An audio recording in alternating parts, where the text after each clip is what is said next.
Math में chapter triangle है, lesson 6.5 में सभी क्वेश्चन हो गए थे। मात्र एक क्वेश्चन आपको बचा था 15 नंबर, ठीक है ना। और ये प्रश्नावली के सभी क्वेश्चन हो गए।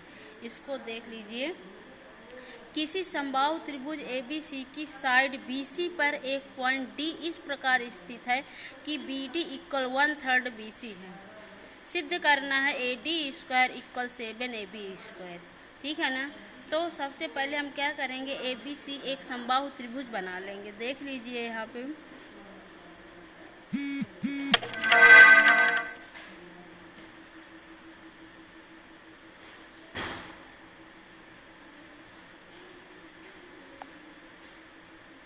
देख लीजिए यहाँ पे कि ABC एक समबाहु त्रिभुज ले लिया है, ठीक है ना। साइड BC पर एक पॉइंट D लिया गया है। एक पॉइंट हम मान लो कि D ले रहे हैं ये, ठीक है ना। इस प्रकार स्थित है कि BD इक्वल 1/3 BC है। तो AD को मिला दीजिए इससे, यानी BD इक्वल 1/3 क्या है BC। सिद्ध करना है AD square equal 7AB square, ठीक है ना। तो ये हमें क्या करना है, प्रूव करना है, ठीक है ना। इसमें दिया क्या गया है, दिया की बात क्या लिखोगी, देख लीजिए।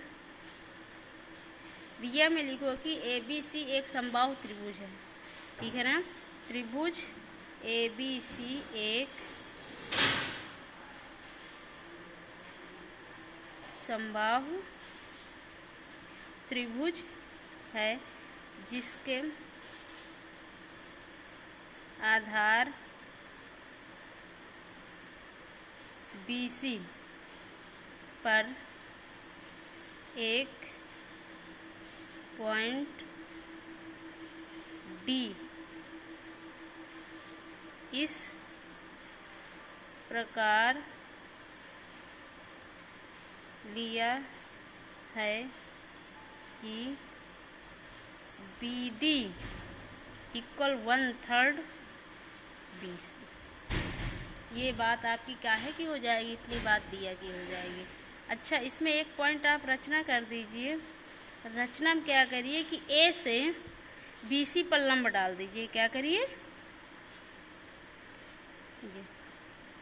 AD AE कर दीजिए। ये क्या है, लंब है। तो रचना में इसको दिखा दीजिए कि A से AE लंब है कहाँ पर, BC पर। A से AE लंब है BC पर, ठीक है ना। इतनी बात आपकी रचना की आ जाएगी। अब आगे आ जाइए उपपत्ति। उपपत्ति में देख लीजिए। सबसे पहले त्रिभुज ABC आपका कैसे त्रिभुज है, समबाहु त्रिभुज। और समबाहु त्रिभुज की तीनों भुजाएं आपस में क्या होती हैं, बराबर होती हैं। दूसरी बात, प्रत्येक कोण हमारा कितने कितने अंश का होता है, 60 अंश का होता है। कितने अंश का होता है, 60 अंश का होता है, ठीक है ना। तो सबसे पहले त्रिभुज ABC में देख रही हो कि AB भुजा BC भुजा इक्वल CA भुजा बराबर होती है। अगर कोण देखोगे तो कोण A इक्वल कोण B इक्वल कोण C इक्वल 60 माने गए हैं, ठीक है ना। देख रही हो कि AE लंब है कहाँ पर, BC पर। तो अगर समकोण त्रिभुज में यदि BC भुजा AB भुजा के बराबर है तो ये देख लीजिए BD भुजा कितनी हो जाएगी, भाई लंब है, ठीक है ना। BC पर क्या है, AE लंब है। BD की लंबाई सबसे पहले हमें निकालना, किसकी लंबाई निकालना, BD की लंबाई। और BD की लंबाई लेने के लिए समकोण त्रिभुज ABE ले रहे हैं। क्या ले रहे हैं, समकोण त्रिभुज ABE में, त्रिभुज ABE में ये कोण आपको कितने अंश का है, 60 अंश का है। हमें BE और AB का कॉम्बिनेशन लेना, हमें BE की लंबाई निकालना है, ठीक है ना। ये इसका क्या हुआ, आधार हुआ। और ये आपका देखा जाए तो कर्ण का काम है और ये आपका लंब का है। तो हमें इसका कॉम्बिनेशन मिलाने के लिए त्रिकोणमिति में cos 60 लेंगे, क्योंकि हमें BE की लंबाई निकालनी है। तो BE की लंबाई निकालने के लिए यहाँ पे क्या करेंगे, एक cos 60 इक्वल आधार क्या है आपका BE अपान AB, क्या हो जाए AB, ठीक है ना, क्योंकि आधार बटे क्या होगा कर्व होगा। अब cos 60 का मान कितना होता है, cos 60 का मान होता है 1/2 इक्वल BE अपान AB। इससे BE की लंबाई कितनी निकल के आ जाएगी, त्रिया गुणा करके देख लो कि 1/2 AB इक्वल BE। तो BE की लंबाई जो होगी उस पूरे भुजा की लंबाई की क्या होगी, आधी होगी। हम कह सकते हैं यहाँ पे देख लीजिए कि जो BE इसको इस प्रकार भी लिख सकते हैं, चाहे तो BE equal CE BE equal CE equal 1/2 AB हो जाएगी, ठीक है ना। इस प्रकार हमें BE की लंबाई आ गई है कि पूरी भुजा की क्या होगी, आधी होगी। ये हमने क्या कर लिया, ज्ञात कर लिया। अब समकोण त्रिभुज हम ले लेते हैं ABE में, ठीक है ना।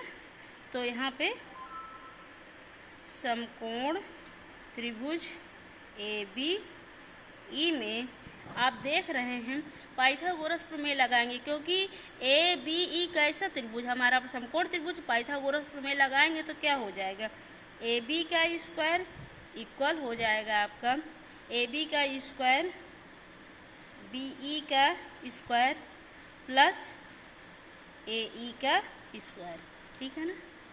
यहाँ पे हमें दो चीज़ें देख करके करना है कि AD और AB के पदों में आना चाहिए, AD और AB के पदों में आना चाहिए। तो क्या करिए यहाँ पे कि AB के स्क्वायर तो रखा रहने दीजिए, BE की वैल्यू उठा के यहाँ से रख दीजिए 1/2 AB क्या क्या हो जाएगा, होल स्क्वायर प्लस AE का होल स्क्वायर, इसको रहने दीजिए, ठीक है ना। आगे देख लीजिए AB का स्क्वायर इसको इधर लाओगे तो माइनस का 1/4 हो जाएगा, AB का स्क्वायर इक्वल AE का स्क्वायर, होगा कि नहीं होगा। आगे इसको क्या करोगे, एलसीएम लेके सॉल्व करोगे तो कितना हो जाएगा 3/4 AB का स्क्वायर इक्वल AE का स्क्वायर, ये होगा कि नहीं होगा, ठीक है ना। 3/4 AB का स्क्वायर इक्वल AE का स्क्वायर। आगे देख लीजिए यहाँ पर, ठीक है ना, इसको यहीं पे रहने दो, इसको इतना करके छोड़ दीजिए। आगे देख लीजिए समकोण त्रिभुज ADE। अब समकोण त्रिभुज समकोण त्रिभुज ADE, ये भी आपका समकोण त्रिभुज देखा जाए तो ADE ये भी आपका समकोण त्रिभुज देख लीजिए। समकोण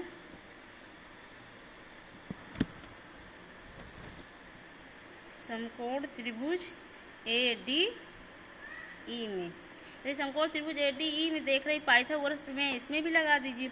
AD का स्क्वायर इक्वल हो जाएगा AE का स्क्वायर और प्लस DE का स्क्वायर, होगा कि नहीं होगा। अब यहाँ से आप AE निकाल लीजिए, क्योंकि आपने AE ये नीचे भी निकाला है ये, और यहाँ पर से भी AE निकाल लीजिए, तो कितना हो जाएगा AD का स्क्वायर माइनस का हो जाएगा यहाँ पे DE का, प्लस में है इधर, इसको आप इधर लाओगे तो माइनस में हो जाएगा, इक्वल के उधर क्या बचेगा AE का स्क्वायर, केवल इतना आपका बचेगा, ठीक है ना।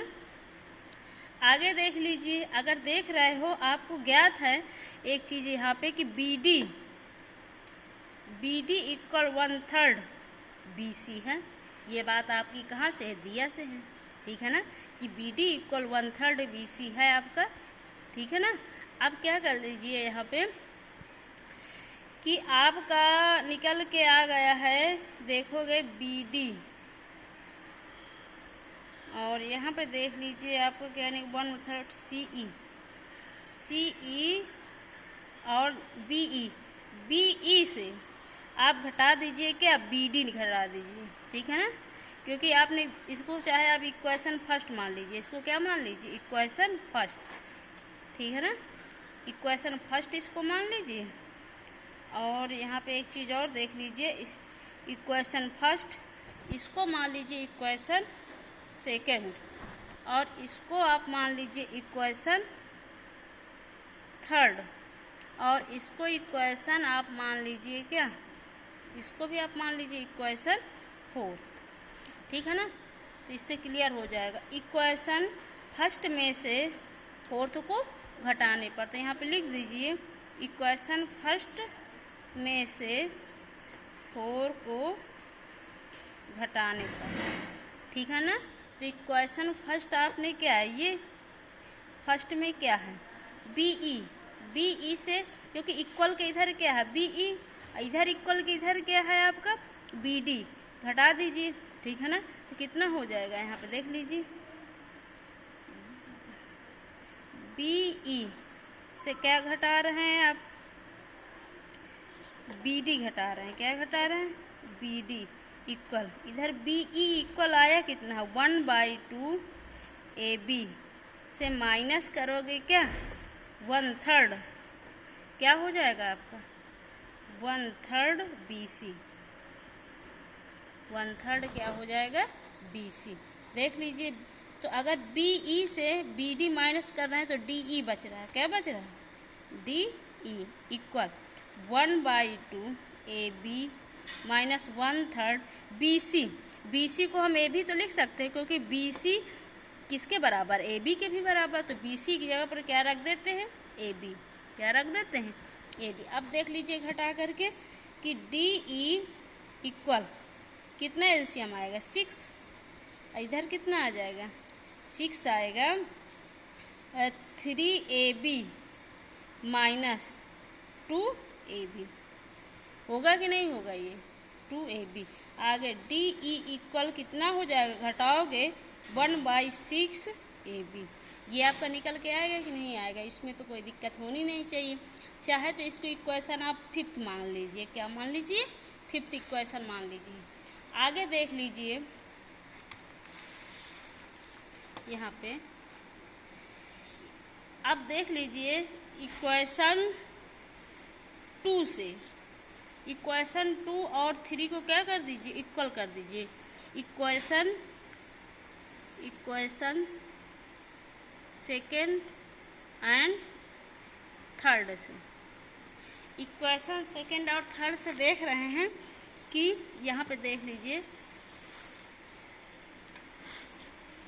इक्वेशन सेकेंड और थर्ड से, इक्वेशन सेकेंड में क्या आया AE square equal 1/3 AB square, equation third में भी क्या आया AE का स्क्वायर इक्वल AD का स्क्वायर माइनस DE। जब इक्वल के इधर की ये वैल्यू और इक्वल के इधर की ये वैल्यू, ये दोनों आपस में AE स्क्वायर बराबर है, तो ये भी तो वैल्यू आपस में क्या हो जाएंगी इक्वल हो जाएंगी। सीधी सी बात, इक्वल के इधर की यदि वैल्यू एक तरफ की बराबर है तो दूसरे तरफ की वैल्यू आपस में हम क्या कर सकते हैं बराबर कर देते हैं। तो यहाँ पे यही चीज़ आपको दिखाना है, इक्वेशन सेकेंड और थर्ड में आपको नोट कर देना है कि 3/4 AB का स्क्वायर इक्वल हो जाएगा, और इधर देख लीजिए क्या है AD का स्क्वायर माइनस में DE का स्क्वायर, ठीक है ना। यानी AB का पद आया और AD का पद आया है और DE भी आ गया है, क्या आ गया है DE भी आ। देखो आगे इसको कैसे हटाते हैं हम कि 3/4 AB का स्क्वायर इक्वल AD का स्क्वायर माइनस, अब देख लीजिए DE बराबर वैल्यू आपने निकाला है, DE बराबर क्या निकाला 1/6 AB, ठीक है ना। तो DE बराबर क्या आपने निकाला है, DE बराबर इक्वल 1/6 AB इक्वेशन 5th से। तो यहाँ पे रख दीजिए DE की वैल्यू, DE की वैल्यू क्या है 1/6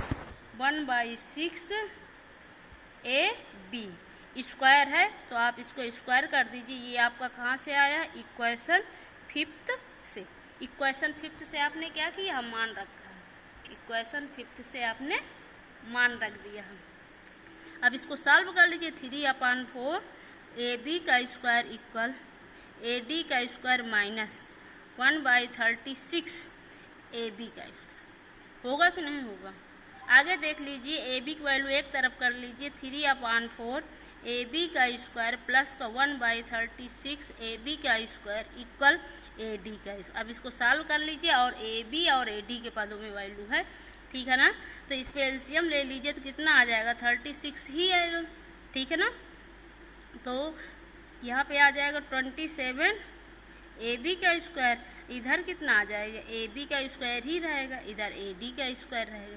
तो यह गुणा कर दीजिए, तो यहाँ 27 AB का स्क्वायर प्लस AB का स्क्वायर इक्वल 36 AD का स्क्वायर। इधर 28 AB का स्क्वायर 36 AD का स्क्वायर। एक काम करिए, यहाँ पे देख लीजिए, 2 से काटोगे तो कितना आ जाएगा, 2 से काटोगे 1 आ जाएगा और 4 हो जाएगा, ठीक है ना। इधर 2 से काटोगे तो कितना आ जाएगा, 1 आ जाएगा, 8 आ जाएगा। तो 14 AB का स्क्वायर इक्वल 18 AD का स्क्वायर। और काट दो 2 से, तो ये 7 आ जाएगा, 2 से काटोगे 9 आ जाएगा। तो 7 AB का स्क्वायर इक्वल 9 AD का स्क्वायर। यही हमें क्या करना था, प्रूव करना था, ठीक है ना। 7 AB का स्क्वायर इक्वल 9 AD का स्क्वायर। यहाँ पे 9 AD का स्क्वायर, ये हमें क्या करना था, प्रूव करना था। देख लीजिए, यहाँ पे 9 होना चाहिए, ठीक है ना। 9 AD का स्क्वायर इक्वल 7 AB का स्क्वायर, ये हमें क्या करना था, प्रूव करना था। तो यहाँ पे कुछ नहीं है, इन क्वेश्चनों को कम से कम 2-3 बार लगाइए और इस चीज़ को ध्यान में रखिए कि कहाँ पे हमें कैसे लगाना और किस प्रकार वैल्यू सेट करना। जैसे हमने 2 चीज़ें यहाँ पे, एक तो समकोण त्रिभुज ABE लिया है, पहले तो हमने BE की वैल्यू निकाली है। BE की वैल्यू हमने यहाँ पे कितना निकाला, AB का हाफ, ठीक है ना, पहला पॉइंट। दूसरे पॉइंट में हमने ABE पाइथागोरस में लगाया है, तो AB का स्क्वायर इक्वल BE का स्क्वायर प्लस AE का स्क्वायर, ये कर दिया गया है। आगे देख लीजिए, यहाँ पे यहाँ से क्या किया है कि BE को हमने हटा दिया है, BE, क्योंकि BE इक्वल 1/2 AB के बराबर है। तो यहाँ से वैल्यू सेट कर दी 1/2 AB का होल स्क्वायर प्लस AE का स्क्वायर, क्योंकि AE अभी हम नहीं इसको हटा सकते। ये कितना हो जाएगा, यानी 3/4 AB square equal AE square, ये आ गया। अब फिर यहाँ पे समकोण त्रिभुज ABE लिया था, अब फिर क्या कर लीजिए, समकोण त्रिभुज ADE ले लीजिए, समकोण त्रिभुज ADE ले लीजिए। तो AD पाइथागोरस प्रमेय लगाएंगे, यहाँ से भी AE की वैल्यू यहाँ से भी AE की वैल्यू निकल के आ गई आपकी, और ये भी आपकी AE की वैल्यू। दोनों को क्या कर दीजिए, इक्वल कर दीजिए, दोनों को क्या कर दीजिए, इक्वल कर दीजिए। इक्वल करने से क्या हो जाएगा आपका, यहाँ पे इक्वल किया ना, इक्वेशन कहाँ पे, इक्वेशन सेकेंड और थर्ड को यहाँ पे देख लीजिए, इक्वेशन सेकेंड और थर्ड को इक्वल किया, इक्वल करके ये वैल्यू हमने क्या कर दी। अब यहाँ से हमें DE भी हटाना, क्या हटाना, DE। तो DE हटाने के लिए हमने यहाँ पे एक चीज़ और की है, BD इक्वल दिया है, BD इक्वल क्या दिया, 1/3 BC दिया है। ये बात कहाँ की है, दिया की है, इक्वेशन 4 हमने मान लिया, लेकिन ये बात कहाँ से आई है, दिया से आई है। लेकिन इक्वेशन फर्स्ट में क्या दिया गया है, इक्वेशन फर्स्ट में दिया गया है BE इक्वल 1/2 AB दिया है, ठीक है ना। तो इक्वेशन आपका क्या है कि फर्स्ट में से 4 को घटा दिया गया, यानी इक्वेशन फर्स्ट में आपका BE इक्वल दिया है और इक्वेशन 4 में आपका DE इक्वल दिया, DE BD दिया गया, क्या दिया है, BD। तो DE से आपका क्या है, BD माइनस हुआ है, तो यहाँ से DE की वैल्यू निकाला है। काहे की वैल्यू निकाला है, DE, ये देखिए यहाँ पे किसकी वैल्यू निकाला है, DE की वैल्यू। देख लीजिए यहाँ पे इक्वेशन फर्स्ट में से 4 को हटाने पर, इक्वेशन फर्स्ट में क्या है आपका BE, माइनस में क्या कर रही है आप DE इक्वल 1/2 AB, माइनस में क्या करेंगी आप, माइनस में क्या करेंगे, इधर क्या है 1/3 BC, और BC किसके बराबर है, AB के बराबर। तो BC को हटा करके AB कर दीजिए, इससे आपकी DE की वैल्यू निकल आएगी, ठीक है ना, DE। क्योंकि आपने जब इक्वेशन सेकेंड और थर्ड को इक्वल किया है, इक्वेशन सेकेंड आपका कहाँ है, इक्वेशन सेकेंड ये है, ठीक है ना, और इक्वेशन थर्ड को इक्वल किया, तो यहाँ पे DE आपका है। तो DE हटाने के लिए हमने ये इतनी बड़ी प्रक्रिया यहाँ से लेकर यहाँ तक की है। DE को हमने किसके पदों में निकाल लिया, AB के पदों में निकाल लिया है, और यहाँ पे DE की वैल्यू क्या कर दी है, पुटअप करके AB के पदों में सारी वैल्यू लेकर के सॉल्व करके हमने क्या किया है, निकाल लिया है। DE की वैल्यू क्या किया, यहाँ पे पुटअप करके जो है इसको सॉल्व करके AB और AD के पदों में निकाल लिया। तो ये चीज़ आपको करने के लिए कम से कम सवाल को लगाते टाइम ध्यान रखना चाहिए कि कहाँ से हम किस प्रकार वैल्यू निकाल करके सेट कर रहे हैं, इसलिए इसको 3-4 बार जरूर लगाइए। धन्यवाद।